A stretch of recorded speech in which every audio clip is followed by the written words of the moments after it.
A little bit later on, we do have the Ruach rally / Hakafa, where we take the tours around and celebrate, because whenever you take the tours out, you're supposed to celebrate, and we really do that here. So we'll sing more in a little bit, in a few minutes. Several men recently, I was told, were in the locker room at Kernwood Country Club. Cell phone on the bench rang. Man engaged the hand speaker function, and everybody was listening. I won't tell you who the guy was. Everyone else in the room stops to listen. The man says, "Hello." The woman says, "Hi, honey, it's me. Are you at the club?" The man says, "Yes." The woman said, "I'm at Something Suitable, and I'm talking to Ellen Turkanis, and she's got a $1,000 bag. It's on sale. I want to buy it." And the man says, "For you, dear, go ahead. Anything." The woman says, "You're amazing. Also, I stopped by Prime Mercedes dealership, and I was talking to David Rosenberg, and the new 2012s are out, and can I get it? How much is it? $80,000. For that price, make sure Rosenberg throws in all the bells and the whistles." "Wow, you're amazing," says the woman. "And I also recently was at Stop and Shop, and guess who I bumped into? Phyllis Sagan. And that house we love is back on the market, right? It's under $1 million. Can we go for it?" "All right, but tell Phyllis nothing over $950. "You're the best, honey. Thank you. I love you. I'll talk to you later. Goodbye." Goodbye. The man hangs up. The other men are horrified. They're sitting there looking at him in astonishment, and he says, "Anybody know whose cell phone this is?"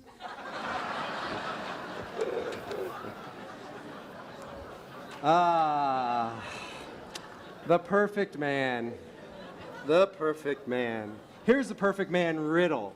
The perfect man riddle goes something like this. There was a perfect man and a perfect woman. They met each other at a perfect little party. They dated for 2 perfect years. They had a perfect wedding, perfect honeymoon, and of course, 2.1 perfect children, right? One day, the perfect man and the perfect woman were driving their perfect little car. They saw an elf by the side of the road. Being the perfect people they were, they stopped to pick him up. Well, as the perfect man and the perfect woman were driving in their perfect little car on this perfect little day down the perfect little road, something happened and they got into an accident. One passenger died. Who died? Who died? It's the riddle. The perfect woman, of course. Why do we know that? Because elves and the perfect man are make-believe. So don't worry, men. I know men are hyperventilating right now. They're going 2 years flashback to Rabbi B's broken male sermon 2 years ago, where I shared male online pornography statistics, or where I made fun of grown men for wearing the jersey of another grown man on his back. That's just weird. I know there's trauma therapy still taking place over that sermon. Don't worry. This is not about the perfect man. There's no such thing as a perfect man, but women, this is not about the perfect woman either, except for my wife. There is no such thing as the perfect woman. I just saw her walk in, so I had to. This is not a talk condemning imperfections, the opposite, lehefech, as we say in Hebrew. It's a talk condemning perfections, because illusions of perfection, delusions of perfection, impossible standards of perfection are wreaking havoc upon us as a world, a society, as a community, as families, and as individuals. And there are so many areas we could talk about this, standards of perfection and people not living up to those levels of perfection. Like maybe I could start with the Boston Red Sox, but I won't start there. I could go to the body, which is a real one, right? I would say a plague of the 21st century is our delusions of the perfect body, causing eating disorders and food addictions and body obsessions. It's literally destroying certain segments of our population. But it's another sermon for another time. We could talk about obsession with perfection in regards to education, getting into the right perfect school, the perfect job, the perfect amount of money. The list goes on and on. But I want to share with you one area that I believe is truly wreaking havoc, and maybe we haven't even thought about how it might be doing so. Perfection when it comes to relationships, particularly when it comes to dating, is palpable. You can see it. You can measure it. We are adding new phobias to our lexicon. In the DSM-4, there are new phobias being added all the time. Here's a new phobia. We'll talk more about it on Yom Kippur. Anuptophobia, the fear of staying single. And it's a real fear in a society where more and more people are staying single for longer and longer than ever before in the history of humanity, maybe not even marrying at all, which is related to another fear called gamophobia, the fear of commitment the fear of settling down, the fear of marriage. I see a lot of moms out there diagnosing their bachelor sons right now, but it's not a joke. I know you're expecting a joke. You're expecting the 3 rings joke, right? I promised my wife I wouldn't say it, the 3 rings joke. Every relationship has 3 rings, the engagement ring, the wedding ring, the suffering. It's not true. It's not true. She's the perfect woman. She'll forgive me for saying it. It's not true, though, and this is not a joke. This is absolutely not a joke. It's wreaking havoc upon the way we look at our relationships. And also from a Jewish perspective, one of the biggest challenges today are Jews marrying later than the average population.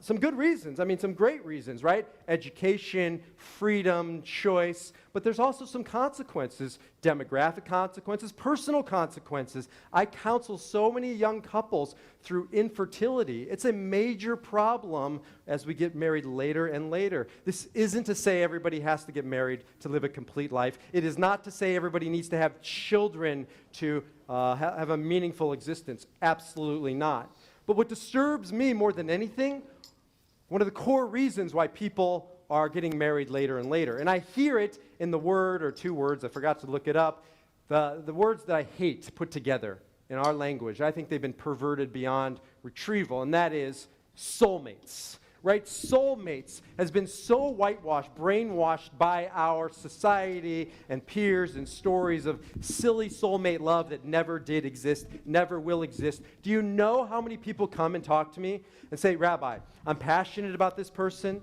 I'm attracted to this person, we have the same values, we've been dating for 2 years, for 12 years, for 22 years, I'm just not certain, right? She or he's the one, I'm not certain they're my soulmate. You can read that as I'm not certain they're my perfect rate, or you can read that as I am not sure that they are perfect, because that's what this is about, right? Perfection without imperfection, without wrinkles, without love handles, without bad credit, bad hairline, bad in-laws, without any imperfections, but it's an impossible thing to find. It does not exist, and it is wreaking havoc upon our society.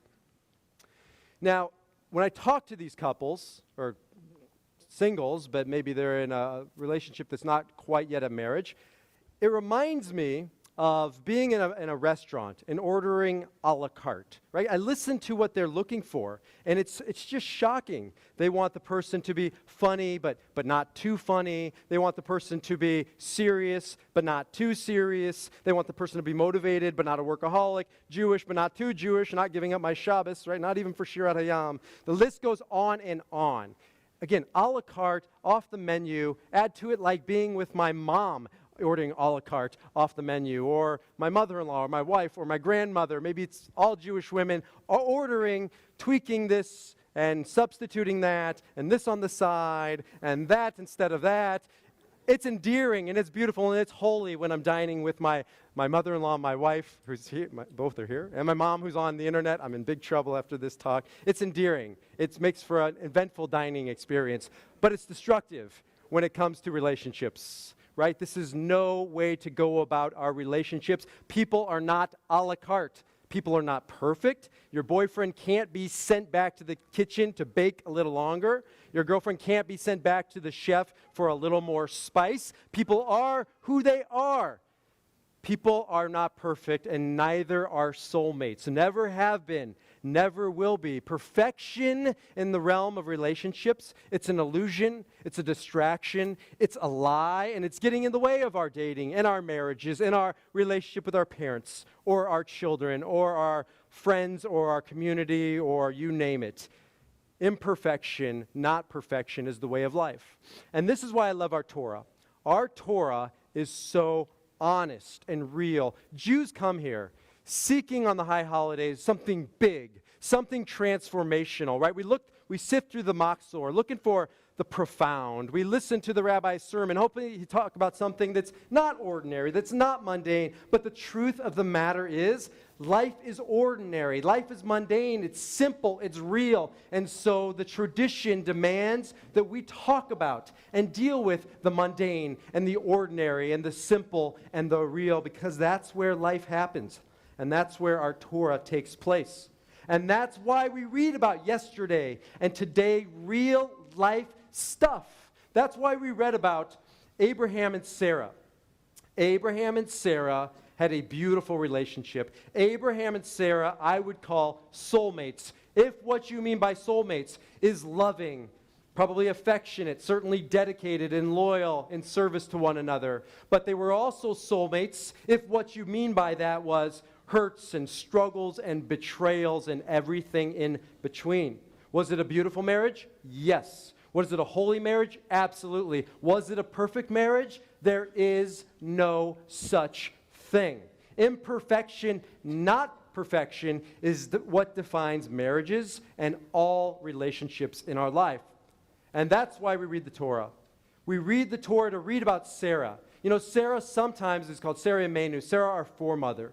And she's portrayed as a saint. The problem is, in Judaism, we don't have saints. Sarah is a real-life person who, during good times and her best self, she's reaching out to wayfarers passing by her tent, running to cook them meals, to take care of them, to treat them with kavod, with dignity. And yet, in yesterday's Torah reading, she's far less than that. The way she treats Hagar, the way she treats Hagar's son, her stepson, Ishmael, is appalling. And there's just no way to spin it. Was Sarah a generous and kind person? Yes, but she could be calloused and she could be cruel. Why? Because Sarah's life was complicated. Sarah the woman was complicated. Sarah, like everyone else, is human, fallible, not infallible, and imperfect.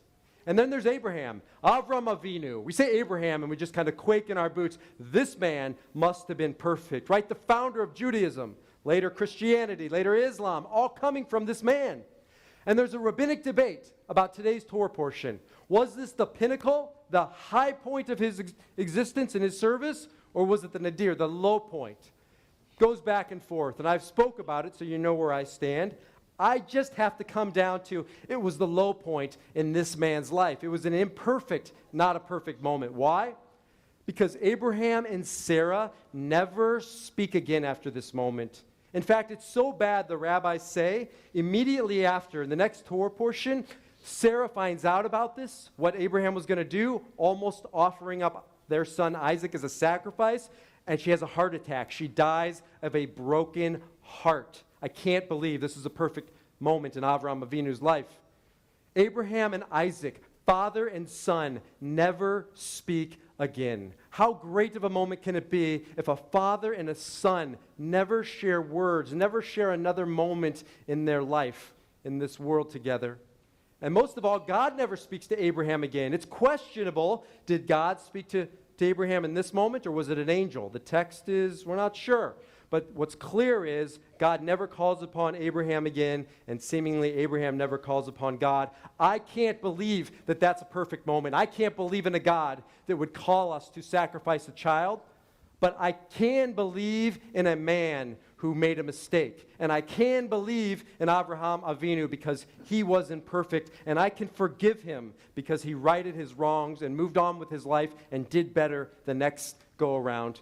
Abraham was not perfect. He was not the perfect husband. He was not the perfect son. He was not the perfect uncle. He was not the perfect father. In fact, he was a heck of a bad dad. Abraham was imperfect, but you know what? Moses had anger management problems. Miriam was a yenta, a gossip. Isaac was emotionally unavailable. Rebecca, clearly abusive, pitting her boys against each other. Joseph, so arrogant. David was an adulterer. The list goes on and on and on. Imperfection in the Torah is the standard. It's not the exception to the rule. And this is one of the greatest gifts of the Jewish people, of our Torah, that it is so honest and real.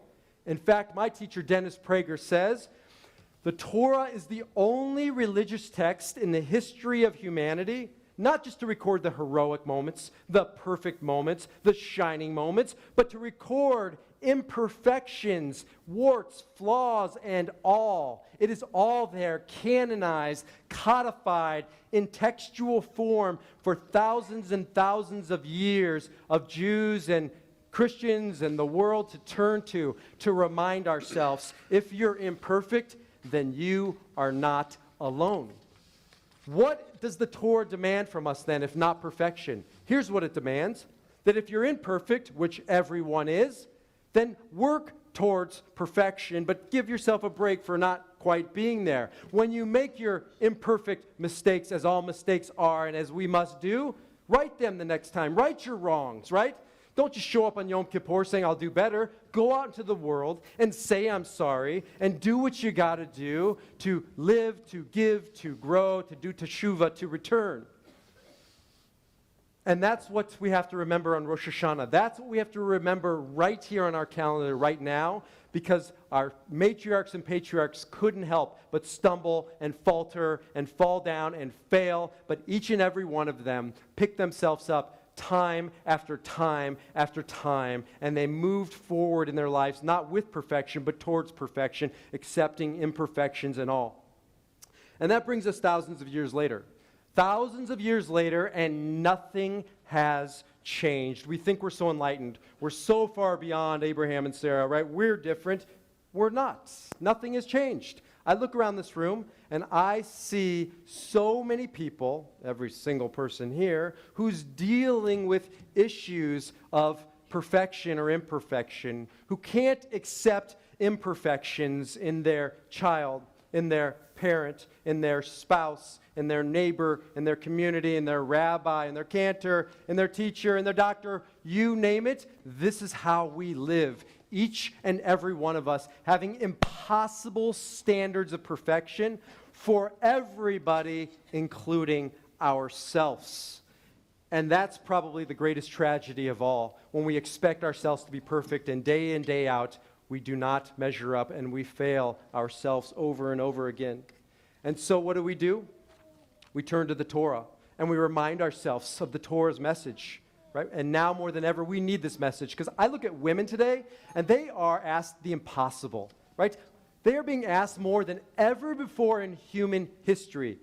The average woman today is working 2 jobs, one at home, tending to the home. And by the way, if there are 2 people at home, and one of them is a male, the female is still doing 80% of the housework. As egalitarian as we are, we're still not truly egalitarian. It's not a 50-50 scenario, not in your average home. So she's running a job, a full job, working a full job at home and out in the world. And in between, she's running shuttle services, because I watch it, dropping the kids off to Hebrew school or bar bat mitzvah lessons or ball practice or music lessons. I'd like to say it's a 50-50 split, but I watch out my window every single day, and it's about a 90-10 split. The women are dropping their kids off. Nothing against men, but let's be honest and say that more is being asked of women today than ever before in human history. All the while, back to that body perfection, she is being told by society, Madison Avenue, peers, community, spouse, the world, right, that she has to have the perfect body to be flawless and wrinkle-free and defy gravity and defy time and defy imperfection. It's a tall order. It's an impossible order. The responsibilities are mounting. The pressure is overwhelming. There is simply no way as a woman today you won't stumble, you won't falter, you won't fail, because you're a human being and because you are imperfect. And we've already established there's no such thing as a perfect man. That's make-believe. Men don't have it any easier than women. Men are still asked to go out into the world and to hunt and to trap and to bring home the kill. The form has changed. Clearly, most of us are not Jewish hunters. In fact, I don't know too many Jewish hunters, but we still go out into the world for the hunt. We still go out into a very difficult, aggressive, dangerous world. We can wax as poetic as we want, but the demands placed upon the primary income provider in a home, which, again, not egalitarian, is still by and large the male in the household, not always, but often, is a very tall order, because he's also supposed to come home and turn it off and be gentle and be kind and put down the iPhone and put down his worries and be a part of the domestic home life. And thank God for that. I don't want to return to previous generations. I do believe that I and other men should return home from work and raise our children and participate in taking care of the home. But it's a very hard thing to flip a switch and to not worry while you're at the table with the family about rising mortgages and healthcare costs and tuition bills and bar mitzvah costs and synagogue dues. And it's a lot. It's a tall order for men and for women. I do so much counseling for men who feel like they are failures, with chronic feelings of failures, for men and women, parents of all ages who live with that chronic failure, sharing with me that they feel like failures for not having paid for enough, provided for enough, given enough of themselves, their time, their money, their resources, attention, affection. There isn't a parent in here who hasn't felt like an imperfect parent from time to time, or maybe all the time. And adult children today, we're asked something that has never been asked before in human history. Thank God our parents are living longer and longer. Simultaneously, our lives are becoming more and more complicated. What exactly do we owe a parent today? How much do we pay in regards to health care, right? What do we owe a parent? Is it indefinite? Is it ongoing? What happens when it starts cutting into your life, your family's life and lifestyle? I don't have a good answer. All I'm saying is it's really complicated, and people before in history have never had to ask these questions to deal with the implications. What do you do in a transplanted world where we live thousands and thousands of miles from our parents, our grandparents, our children from their boobies and zadies? Right? It used to be you don't call enough. Now you don't call enough, you don't text enough, you don't email enough, you don't IM enough, you don't Skype enough. I live with this, not guilt put on me, guilt I put upon myself. I live with so much guilt, sorry Mom, for not having set up more Skype opportunities between my mom and her grandchildren. I live with guilt for not putting 4 children on a plane and sending them off to see Booby for her birthday. I would get on that plane, in case you were wondering. I still feel guilt not having gotten on that plane with the 4 children. What do? It's a complicated world where families are transplanted and divorced and just all of the modern complexities. There isn't a person here who hasn't felt like an imperfect daughter or an imperfect son, like they are failing as they lived imperfect lives. That's each and every one of us, maybe each and every day. And kids are not exempt from this. Watch kids today. They are running ragged. Running ragged. Our kids are under enormous pressure, massive workloads, massive backpacks. I think you can measure the pressure by the size of the backpacks. Back in my day, today, these backpacks are unbelievable with all that we're asking them to do. And they're being bombarded by their society, their peers, their parents, that you're not enough. You got to go out and do more and become more and achieve more. We may not say it, but we show it in the lives we've created for them. We tell them over and over, as you are, you're imperfect. You are not enough. So get out into the world and become perfect and do some perfect work. And in regards to our families, right? There are so many expectations and responsibilities. It's not possible to be perfect. Our friends, I can't keep up with my friends on Facebook and my friends on, you name it, 1,000 different places on the web, and my friends in Swampscott, Marblehead, and my friends back in California, and my rabbinical school friends. How, in this complicated world, do we not fail to tend to our friends, to neglect our friends? It's impossible. There's not enough time in the day. It's not possible to be perfect. And in regards to our community, synagogue expects something from us, Federation expects something from us, JCC, JFS, the list goes on and on. That's just the Jewish community, right? We don't give enough, we don't participate enough, we're not present enough. It's impossible to be perfect because we are imperfect. Yesterday I spoke about Superman and Wonder Woman, and I think they're important myths to form our childhood ideas around. And we have one of these myths in Judaism. It's called the tzaddik. Have you heard of a tzaddik? Right? A tzaddik is a purely righteous individual. And the mystics say that there are the Lamed Vavniks, 36 purely righteous individuals in the world at any given time. The problem with this, it's a myth.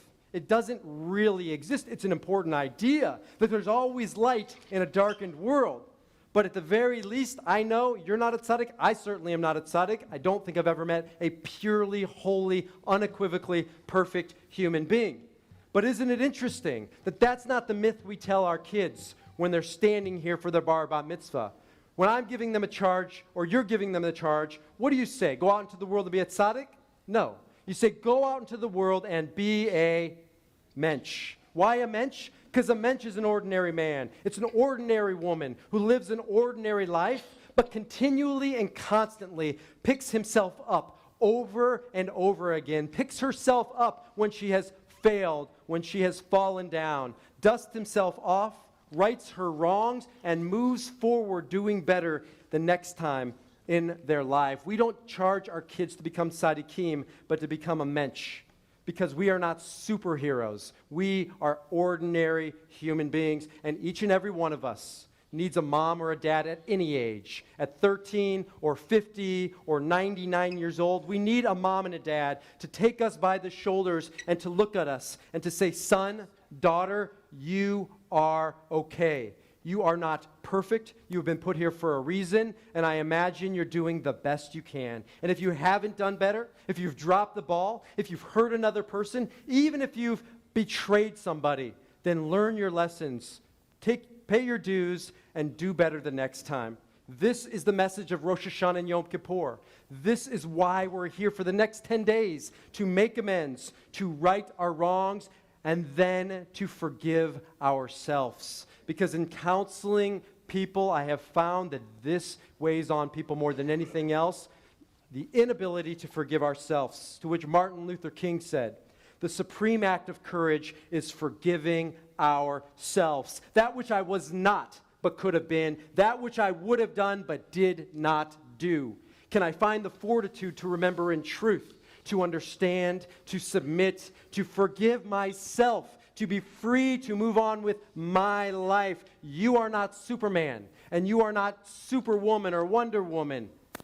We read in our text, Lo alecha hamlacha ligmor. You are not expected to be perfect from our tradition's eyes. Aval lo ata ben chorin levatel mimena. But you are not off the hook from giving it your best effort, from getting out into the world and being a mensch and doing the best you can with what you've been given, where you're at, what you've got. That, my friends, is enough. That, brothers and sisters, is why we are here. And it reminds me of the words from the musical rock group Five for Fighting, Superman, right, who said, you're only human.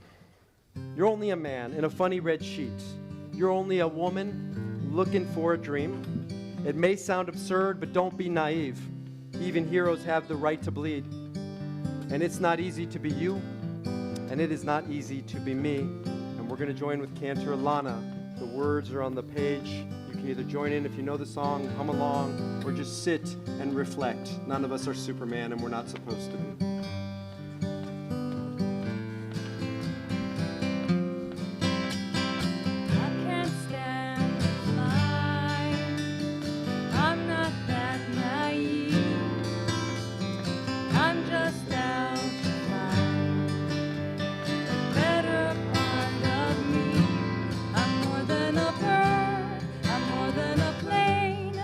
More than some pretty face beside a train, and it's not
I can't stand to fly. I'm not that naive. Men weren't meant to ride with clouds between their knees. I'm only a man in a silly red sheet, digging for kryptonite on this one-way street. Only a man in a funny red sheet, looking for special things inside of me, inside of me, inside of me, inside of me, inside of me. I'm only a man in a funny red sheet, only a man looking for a dream. I'm only a man in a funny red sheet. It's not easy. Ooh. It's not easy to be me.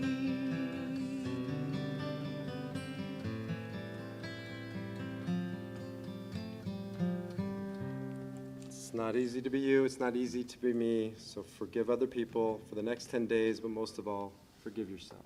Shana Tova.